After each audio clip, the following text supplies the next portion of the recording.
कर्मण्येवाधिकारस्ते माँ फलेषु कदाचन। कर्म करते रहिए, आपको ज़रूर एक ना एक दिन फल की प्राप्ति होगी। और ये गीता में लिखा है, क्योंकि कर्म प्रधान है। और अगर मन में कुछ चाहत होती है तो कहते हैं कि मेरे मन का हो तो अच्छा हो, लेकिन मेरे मन का ना हो तो ज़्यादा अच्छा हो, क्योंकि उसमें भगवान की इच्छा समाई होती है।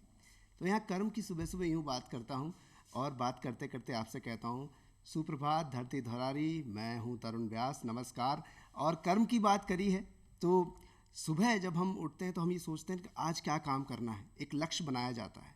लेकिन आज की जो युवा जो पीढ़ी है वो ऐसे लक्ष्य बनाती है, और उसके लिए एक के बाद एक उसके स्तर किस तरह से पहुंचना है, ये बहुत बड़ी बात हो जाती है। और ये आज के युवाओं में दम है, कर दिखाया है उन्होंने। और ऐसी ही एक प्रतिभा से आज आपको मिलवाएंगे, जो कि एक यूँ कहें कि राजस्थान में बूंदी बहुत जाना मानी जगह है, लेकिन उस जगह पर उतनी चीज़ें नहीं है कि भाई मैं चाहूँ करना कि मैं ये करके निकल जाऊँ आगे। पर वहाँ रहकर भी, वहाँ पढ़कर भी, और उसके बाद ये थॉट किया जाए कि मेरी माँ ने कहा है बेटा डॉक्टर बनना, तो मैं डॉक्टर बनकर दिखाऊंगा, और वही कर दिखाया। एक बहुत ही यंग डायनामिक पर्सनालिटी, बहुत ही खूबसूरत दिखने वाले भी, और साथ ही साथ consultant urologist doctor Rohit Pratap Singh ji, बहुत बहुत स्वागत है आपका। सर, आप बहुत एनर्जी आप में मैं देखता हूँ जब भी आपसे मिलता हूँ। तो ये एनर्जी सबसे पहले कहाँ से आती है, इसकी बात करते हैं। एक जो बचपन से हमारा खान पान होता है, वो खान पान डिसाइड करता है कि हम कितना एनर्जेटिक, कितना स्वस्थ रह सकते हैं। तो बचपन से अगर खान पान पे ध्यान दिया जाए तो काफ़ी एनर्जेटिक एंड काफ़ी हेल्दी आप रह सकते हैं। और अगर सुबह सुबह की बात करते हैं तो क्या कुछ ऐसी यूँ कहें कि जैसे ग्रीन टी की बात होती है, या फिर कोई लेमन टी की बात होती है, कोई शहद लेते हैं, नींबू लेते हैं, तो आप तो डॉक्टर हैं और आप तो ज़्यादा तरीके से जानते होंगे क्या लेना चाहिए। तो क्या, कैसे कुछ शुरुआत में ब्रेकफास्ट कैसे शुरुआत होती है, जो एनर्जी जिसकी बात की मैंने? जी, सभी का रूटीन काफ़ी डिफरेंट होता है। जितनी भी हमारी एक्टिविटीज़ हैं उसमें सबसे इम्पोर्टेंट है कि हमारे जो हमारी मील है जी, वो प्रॉपर रखी जाए। जिस भी वे में आप उसे लेना चाहते हैं, कोशिश करें जो सुबह का और दिन का खाना है वो हैवी होना चाहिए, जो कि आपके पूरे दिन की एनर्जी जो कि डिफाइन करता है। रात का खाना थोड़ी सी क्वांटिटी उसकी कम होनी चाहिए जी। जो आपका एनर्जी सोर्स है, जो आपकी फूड क्वांटिटी है, वो सुबह और दिन में ज़्यादा होनी चाहिए शाम के मुकाबले। ब्रेकफास्ट नेसेसरी है। इसमें मैं एक बात ऐड करना चाहूँगा, हमारे देश में टीबी काफ़ी कॉमन है, और अगर आपका खाली पेट आप हैं तो टीबी होने की संभावना बहुत ज़्यादा हो सकती है आपको। तो जब भी आप काम के लिए निकलें, जो भी आप काम करते हैं, सुबह खाली पेट किसी काम को नहीं जाना है। सुबह ब्रेकफास्ट हैवी आपको करके जाना है। जी, तो ये बहुत अच्छी बात है। मतलब कहा भी जाता है सुबह का ब्रेकफास्ट बहुत हैवी होना चाहिए। अब मैं, जैसे हमने बात की थी, मुझे वो कई बार गूज बम्प्स आते हैं कि भाई एक लड़का जो बूंदी में है और मम्मी ने कहा कि बेटा डॉक्टर बनना है, और मैं तो साइंस नहीं ले पाई लेकिन आपको करके दिखाना है। तो वहाँ से शुरू करेंगे, लेकिन उससे पहले जन्म के बाद कब लगा कि डॉक्टर बनना है? जी, मेरी फैमिली में कोई भी इस बैकग्राउंड से नहीं है, कोई भी मेडिकल बैकग्राउंड से नहीं है। शुरू में हमें पूरी फ्रीडम थी, ऐसा कोई फोर्स नहीं था कि पढ़ना है पढ़ना है पढ़ना है। सब खेल कूद वगैरह सब हम लोग करते थे। जी। फिर जब एक जिम्मेदारी वाली एज आती है आपकी, आप 7th 8th क्लास में आते हैं, तब से एक मदर का इंक्लिनेशन एक्चुअली था। मेरी मदर टीचर हैं, आर्ट्स बैकग्राउंड से हैं, बट उनका मन साइंस में काफ़ी था।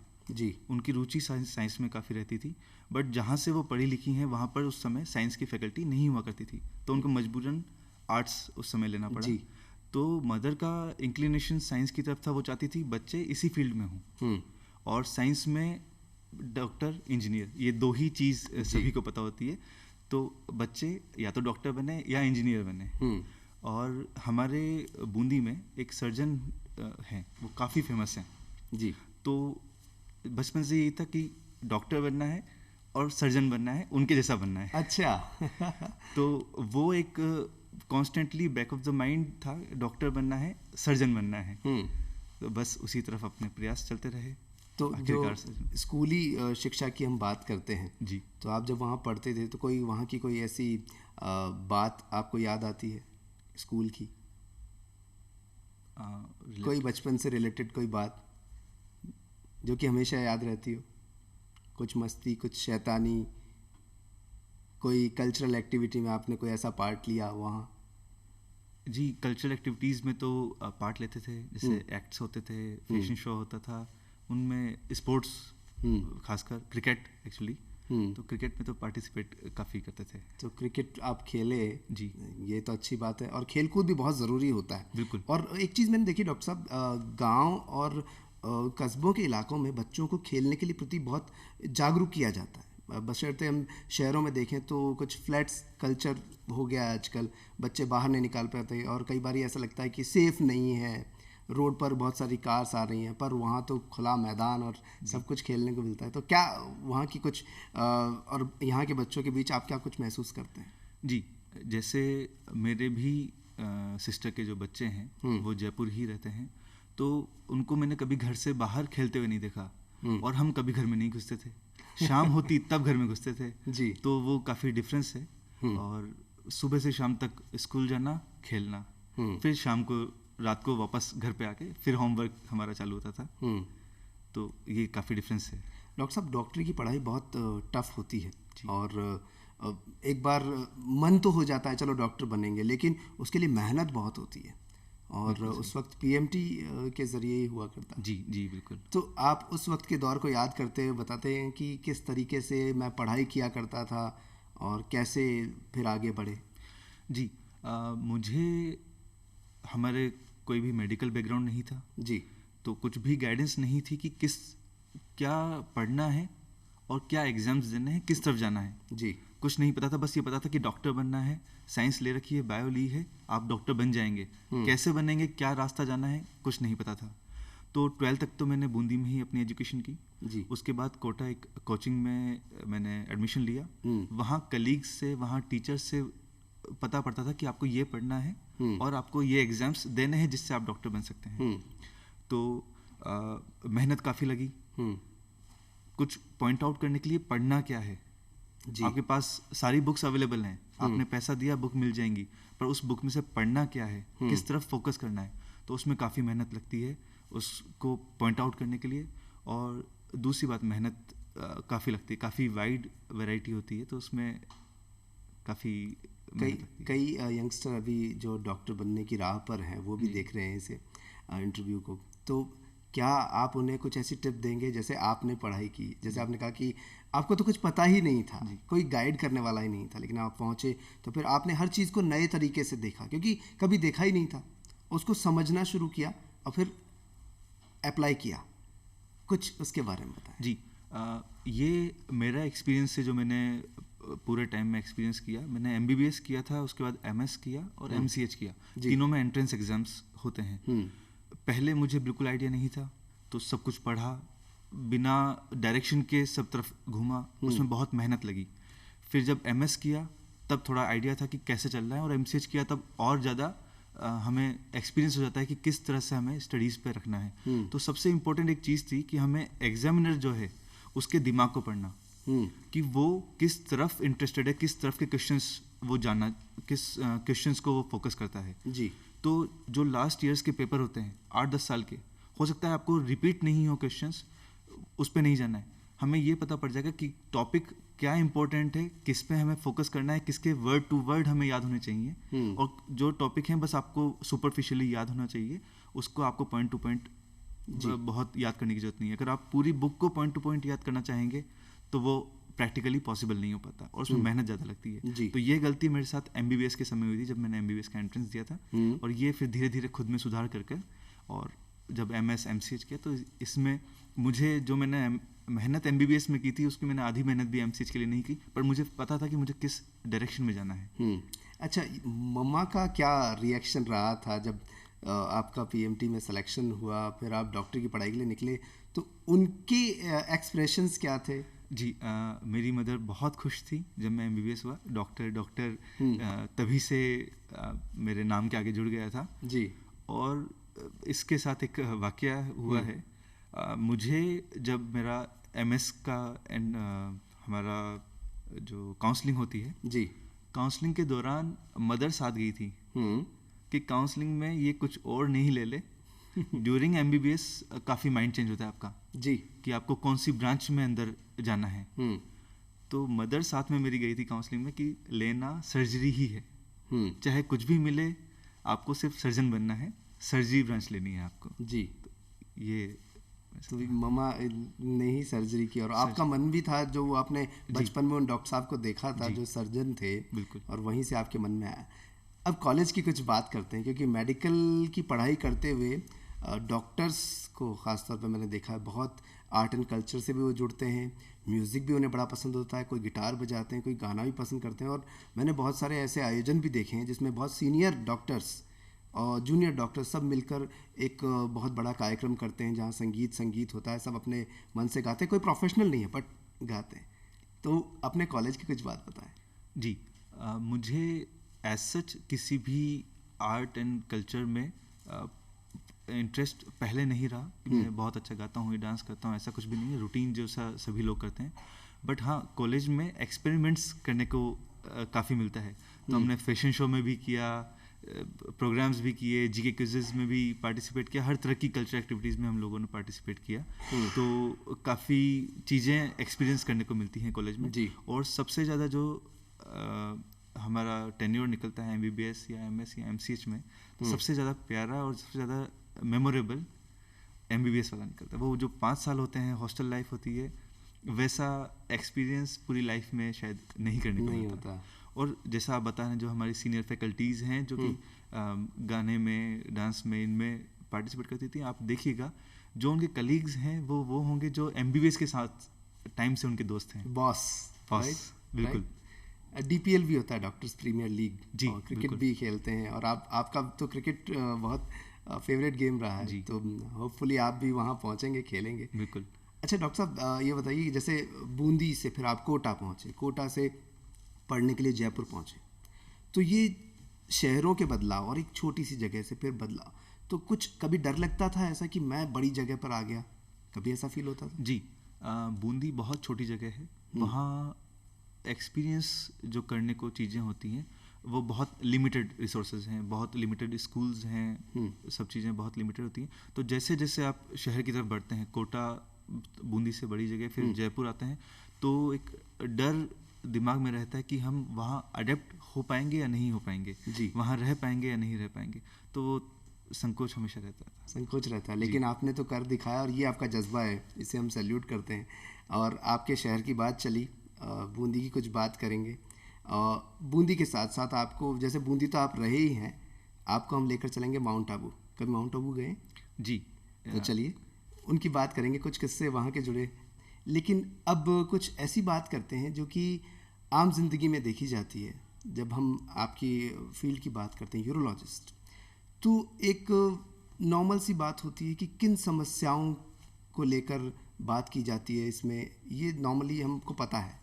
पर एक चीज़ होती है, स्टोन की प्रॉब्लम अक्सर किसी ना किसी को हो जाती है, और ख़ास तौर पे जब बाहर रहकर जो काम कर रहे होते हैं, बाहर खाना खा रहे होते हैं, उनमें ज़्यादा ये देखा जाता है। तो कुछ इस तरफ आपकी क्या राय है, क्या बताना चाहेंगे इस बारे में? जी, यूरोलॉजी की समस्याओं में पथरी काफ़ी कॉमन है। हमारे पास ओपीडी में काफ़ी ज़्यादा लोग पथरी की समस्या के साथ आते हैं। राजस्थान एक पथरी वाली बेल्ट में आता है, क्योंकि यहाँ पर ड्राई क्लाइमेट है। जब पसीना ज़्यादा होगा, पानी पीने में कम आएगा, पेशाब कम बनेगा, तो जो भी पदार्थ जो किडनी से बाहर निकलते हैं वो वहाँ पर जमा होने लगेंगे। इसको हम सामान्य तौर पर नदी से कंपेयर कर सकते हैं। अगर कोई बहती हुई नदी है तो बड़ी सी बड़ी पत्थर को भी अपने साथ बहा के ले जा सकती है जी। पर अगर कोई पानी सूखा हुआ है तो वहाँ पर पत्थर जमा होने की संभावना चल जाएगी। इसी तरीके से हमारे जो गुर्दा होता है, उस गुर्दे के द्वारा शरीर के जितना भी कचरा है वो साफ होकर पेशाब के रास्ते निकलता है। तो अगर किसी की सफाई करनी है तो वहाँ से आपको फ्लश करना पड़ेगा, फ्लश पानी से ही फ्लश हो पाएगा। तो सबसे बड़ी जो कमी हमारे एरिया में रहती है, जिनको पथरी होती है, पानी पीने की कमी रहती है। जी। अगर आप पानी पिएंगे तो अगर कुछ छोटा मोटा पत्थर भी बनेगा तो उस बहाव के साथ निकल जाएगा। सबसे बड़ी जो कमी हमारे एरिया में आती है वो पानी के इनटेक कम की वजह से होती है जी। सेकंड, जो डाइट में सुनने में आता था, जैसे आपने काफ़ी लोगों से सुना होगा कैल्शियम कम कर दो, ये नहीं करना होता। कैल्शियम की मात्रा आपको प्रॉपर चाहिए, ये पथरी बनने से रोकता है। अच्छा जी, यूजुअली घर बार में पास अड़ोसी पड़ोसी से सुनने में आता है आपको पथरी हो सकती है, कैल्शियम खाना बंद कर दो जी। और वो ज़्यादा स्टोन बनाने की संभावना रहती है। ना ज़्यादा खाना है ना उसको बंद करना है, आपकी जो नॉर्मल डाइट में आप कैल्शियम लेते हैं वो आपको कंटिन्यू रखना है। ये कितनी अच्छी बात बताई डॉक्टर साहब, वरना तो लोग यही सोचते रहते हैं कि कैल्शियम के कारण ही ऐसा हो रहा है। जी। तीसरी चीज़, हाई प्रोटीन डाइट जो होती है, जैसे नॉन वेज है, फिश है, एग है, इन सब के द्वारा जो बाय प्रोडक्ट निकलता है, जो शरीर से बाहर शरीर किडनी के द्वारा बाहर निकालते हैं जी। तो इनमें बहुत ज़्यादा मात्रा में वो बनता है। अगर आपके पानी की मात्रा कम है और बाय प्रोडक्ट ज़्यादा बन रहे हैं, कचरा ज़्यादा बन रहा है, तो ऑब्वियस सी बात है वो किडनी में जाके डिपॉजिट होगा और स्टोन आपको बनाएगा। तो सबसे ज़्यादा ज़रूरी है पानी की मात्रा सही होनी चाहिए।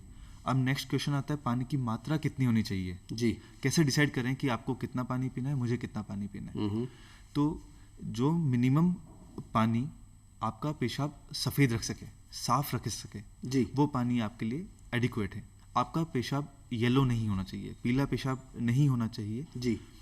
कुछ लोग इसमें क्या करते हैं, बहुत पानी पियो, पानी खूब पियो, 8-8 लीटर पानी पीते हुए लोग आते हैं जी। अगर आप किसी भी मोटर को एक्सेस काम दे देंगे तो जल्दी ख़राब होने की संभावना रहती है जी। वो पानी आपके शरीर में जमा होगा।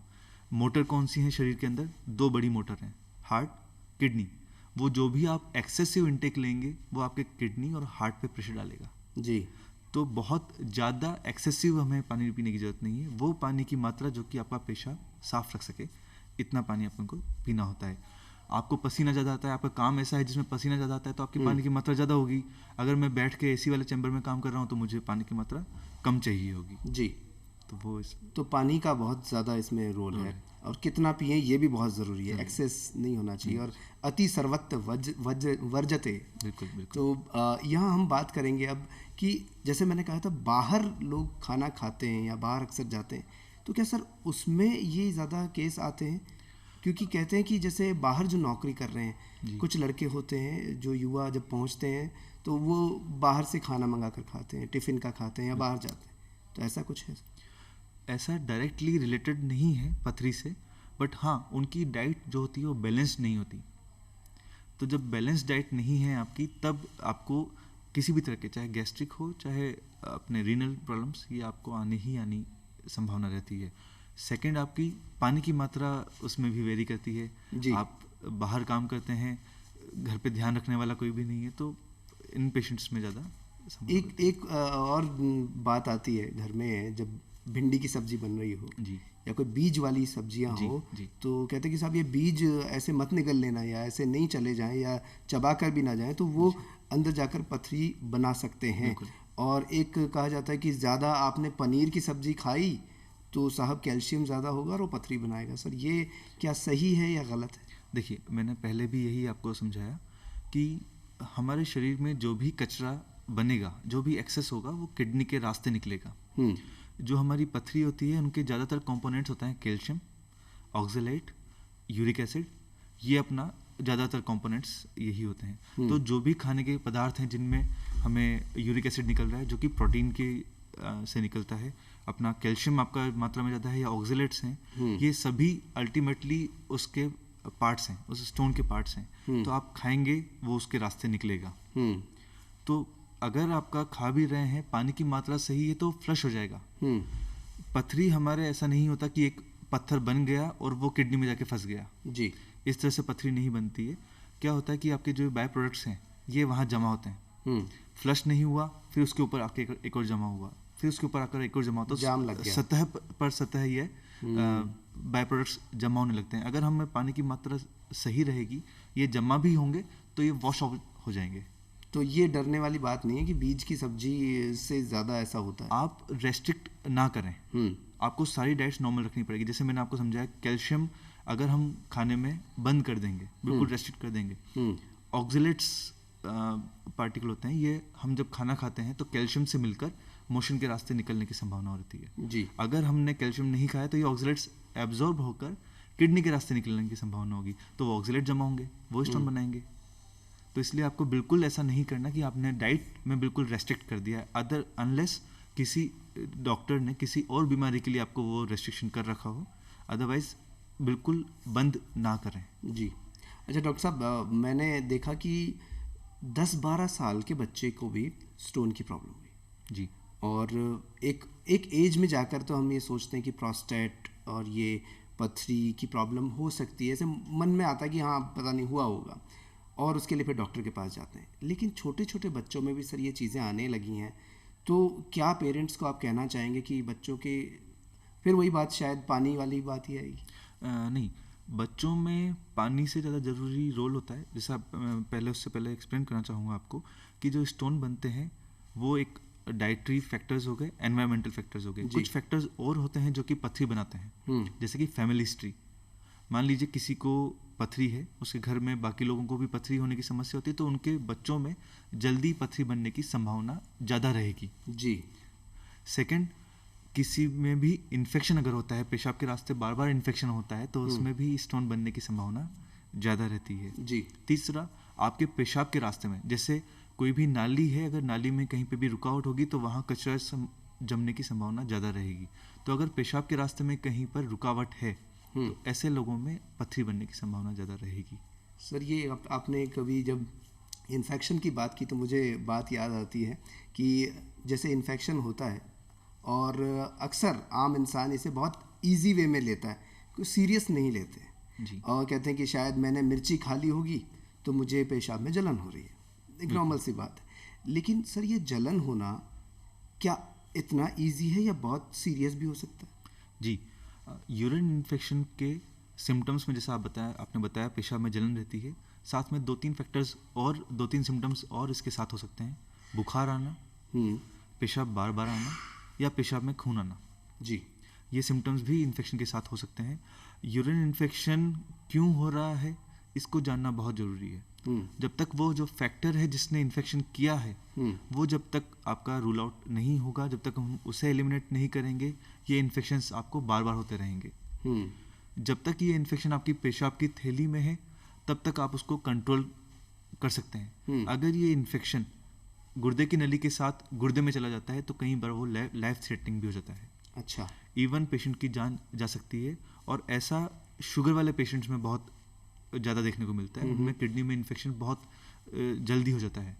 तो जब भी आपको इन्फेक्शन हो, ऐसा नहीं कि आपने जांच कराई, ओवर द काउंटर दवा ली फार्मासिस्ट से और आपने ट्रीटमेंट कर लिया, फिर 2 महीने बाद वापस आपको इन्फेक्शन हुआ, फिर से वही किया। अगर आपको रिपीटेड इन्फेक्शंस हो रहे हैं तो आपको ज़रूर एक यूरोलॉजिस्ट से मिलकर उसका निदान करना चाहिए, सोर्स ढूंढना चाहिए कि ये हुआ कहाँ से है, इन्फेक्शन हुआ कैसे है। खासकर जो बच्चे हैं 0 to 10 ईयर्स जी, इनमें अगर आपको बार बार इन्फेक्शन हो रहा है, फीवर हो रहा है, पेशाब में जलन हो रही है, तो डेफिनेटली आपको डॉक्टर से कंसल्ट करना है। आपको अपने लेवल पर उनको दवा देने की जरूरत नहीं है। जी। ये बच्चों की बात हुई, लेकिन अभी कई हमारे ऐसे दर्शक हैं जो देखते हुए मन में उनके सवाल ये आ रहा होगा। जी हाँ, वही मैं पूछने वाला हूँ सर। प्रोस्टेट की एक बहुत समस्या कॉमन बुज़ुर्गों में देखने में आती है जी। और उनके मन में होता है कि ये अब हुआ तो अब मेरे को बड़ी प्रॉब्लम होने वाली है। बार बार वो टॉयलेट में खड़े रहते हैं, काफ़ी देर तक वेट करते हैं। जी, ऐसा देखा गया है। जी बिल्कुल। क्या कहना चाहेंगे आप, कैसे इसका निदान हो, और उनको क्या कुछ खाने में ध्यान रखना चाहिए कि ये चीज़ें ना हो? जी, देखिए सबसे पहले मैं आपको थोड़ा सा करेक्ट करना चाहूँगा। पेशेंट्स की भी ये गलतफहमी होती है कि प्रोस्टेट ओल्ड एज में होती है। जी। प्रोस्टेट एक ग्रंथि है जो हमारे बचपन के साथ हमारे शरीर में आई है। सभी मर्दों में ये प्रोस्टेट पेशाब की थैली और पेशाब के रास्ते के बीच में होती है। जी। ये विद एज बढ़ती है, तो जब ये एक 40 साल की उम्र के बाद ये साइज में बढ़ना चालू होती है, और जब ये बढ़ती है तो पेशाब के रास्ते को दबाव देती है। जी। ये सिम्टम्स ऑलमोस्ट सभी लोगों में आता है आफ्टर एज ऑफ 40। किसी में 50 साल की एज पे आ जाएगा, किसी में 70 साल की एज में उसके सिम्टम्स दिखने लगेंगे। जो ये सिम्टम्स होते हैं उसमें पेशाब की धार का कमज़ोर होना, रात में बार बार पेशाब जाना, पेशाब आते ही तुरंत पेशाब करने की इच्छा होना, जी और कई बार पेशाब करने पहुंचे, कपड़े नीचे किए पर पेशाब ही चालू नहीं हो रहा। जी। ये सिम्टम्स इसमें हो सकते हैं। अगर आपको ये सिम्टम्स चालू हो रहे हैं तो आप अपने यूरोलॉजिस्ट से मिलें, और इसके लिए दो ऑप्शन होते हैं, दवा होती है और ऑपरेशन होता है। तो आपको असेस करके कि इसमें आपको दवा से सही हो जाएगा या ऑपरेशन से सही होगा, जी वो हम डिफाइन करते हैं। इसकी दवा से अगर आपका सही हो रहा है तो पूरी लाइफ आप वो दवा ले सकते हैं, कोई मेजर साइड इफ़ेक्ट नहीं होते, जी पर आपको काफ़ी उससे आराम हो सकता है।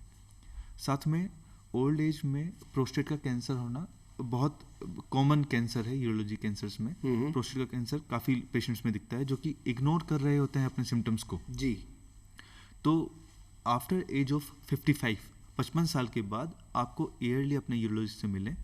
एक वो खून की जांच बताएंगे, एक सोनोग्राफी बताएंगे, और फिजिकली आपको एग्जामिन करेंगे, ताकि प्रोस्टेट कैंसर को हम बहुत अर्ली डिटेक्ट कर लें। जी प्रोस्टेट कैंसर एक ऐसा कैंसर है जिसके लिए wide variety of treatment options हमारे पास अवेलेबल हैं, और जिसको टाइमली हम काफ़ी हद तक मैनेज कर सकते हैं।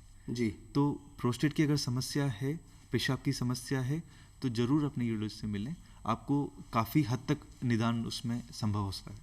जी। तो डॉक्टर्स के पास ज़रूर जाया कीजिए, ऐसा नहीं कि अपने मन से ही कुछ सेल्फ मेडिकेशन कर लिया, ये कभी नहीं होना चाहिए। बहुत अच्छी बातें हम जान रहे हैं। और सर एक बात जो अक्सर हम सोशल मीडिया पर भी देख लेते हैं और आजकल चलन में भी है, कई चीज़ें सुनने में आती, अरे डॉक्टर के पास जाने की ज़रूरत नहीं है, वहाँ ऐसा हुआ और उसको फ़ायदा भी हो गया, पथरी निकल गई साहब, और ये गोली खाई और सही हो गए।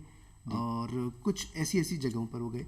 हम उन्हें डिनाई नहीं करते, ठीक है, सबकी अपनी अपनी आस्था है, लेकिन एक मेडिकल टर्म में इसे किस तरीके से आप समझते हैं? जी, कुछ मिथ्स हैं जो काफ़ी पेशेंट हमारे पास लेकर आते हैं, कुछ उससे परेशान होकर आते हैं, कुछ उसके बारे में संकोच में हमारे पास आते हैं, सस्पेक्टेड होते हैं उसके लिए। तो वो कुछ मैं अपने दर्शकों को जानकारी उसके बारे में देना चाहूँगा। पहला, ये सब जो भी दिक्कतें हैं ये प्रोस्टेट से पथरी से रिलेटेड ज़्यादा आती हैं। ये जो भ्रांतियाँ हैं ये पथरी से रिलेटेड ज़्यादा होती हैं। तो सबसे पहले तो कई पेशेंट्स आते हैं, सर हमें किसी ने बोला था बियर पी लें, पथरी निकल जाएगी। जी। तो देखिए, अगर किसी भी नाली के अंदर कोई रुकावट है, अगर आपने उसमें पानी ज़्यादा छोड़ दिया है तो वो नाली से ओवरफ्लो होगा। जी। ऐसे ही अगर आपके गुर्दे की नली में पथरी फंसी हुई है, उसने रुकावट कर रखी है, अगर आप एक्सेसिव बियर पिएंगे जो कि यूरिन बहुत ज़्यादा बनाती है, डायूरेटिक होती है, जो कि यूरिन की एक्सेस मात्रा बनाती है, वो जब दबाव डालेगी पथरी पर उसको निकालने के लिए, तो वो बैक प्रेशर डाल रही है किडनी पर। जी। और आपकी किडनी डैमेज हो सकती है। तो ये नहीं करना है। सेकंड, बियर आपके खुद ऐसे कण बनाती है जो कि पथरी ज़्यादा बनाती है। जी। और तीसरी बात है, वो हेल्थ के लिए डेट्रीमेंटल है। तो बियर का जो असर है वो डायूरेटिक है। पानी, वो आप अपने पानी की मात्रा ज़्यादा करने से भी ले सकते हैं। आप पानी की मात्रा अच्छी रखें, पेशाब ज़्यादा निकलेगा। अगर पथरी निकलनी है तो उससे भी निकल जाएगी। जी, सही है। बेहतर है पानी पिया जाए, ऐसी चीज़ों पर ध्यान ना दिया जाए। जी जी। सेकंड होता है, लोग अलग अलग पद्धति का इस्तेमाल लेते हैं, जैसी उनकी आस्था होती है, जैसा आपने बताया। जी। उनके दर्द में आराम आ जाता है। जो पथरी के पेशेंट्स होते हैं वो 2-3 सिम्टम्स हमारे पास लेकर आते हैं। बगल में दर्द हो रहा है, उल्टी जैसा मन हो रहा है, या बुखार आ रहा है। जी। सोनोग्राफी में उनको पता पड़ा पथरी है, और पथरी का नाम सुनते ही उन्होंने 10 जगह ट्रीटमेंट चालू कर देते हैं। और सिम्टम्स में आराम हुआ, दर्द में आराम हुआ, उनकी नज़र में हुआ हमारा पथरी का इलाज हो गया, और फिर वो वापस सोनोग्राफी या किसी डॉक्टर से कंसल्ट नहीं करते हैं।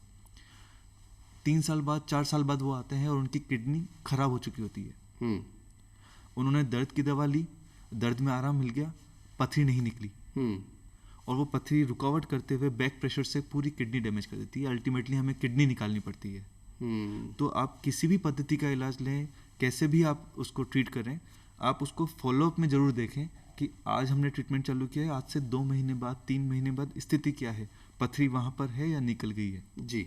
अगर पथरी नहीं निकली है तो फिर आपको अपने जिस भी डॉक्टर से आप कंसल्ट कर रहे हैं उसके पास जाकर आपको बताना है कि मेरी ये पथरी नहीं निकली है, और आपको उसके लिए अलर्ट रहना है। ऐसा ना हो कि आपकी किडनी डैमेज हो जाए।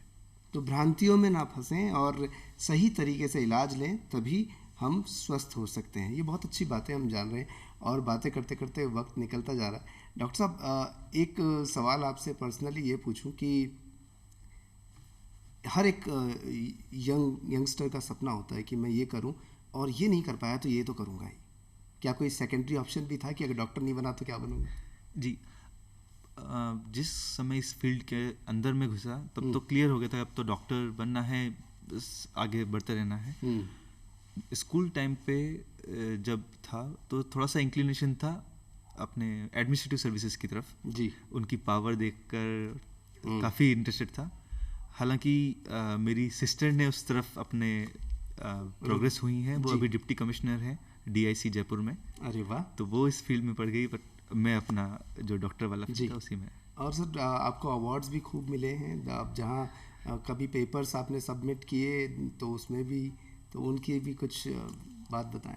जी, मुझे MBBS के दौरान गोल्ड मेडल मिला था, और उसके बाद जो हमारा MS और MCH जो होती है उसके अंदर हमने नेशनल और स्टेट कॉन्फ्रेंसेस में पोस्टर्स एंड पेपर्स के लिए बेस्ट अवार्ड की मिले हुए हैं जी।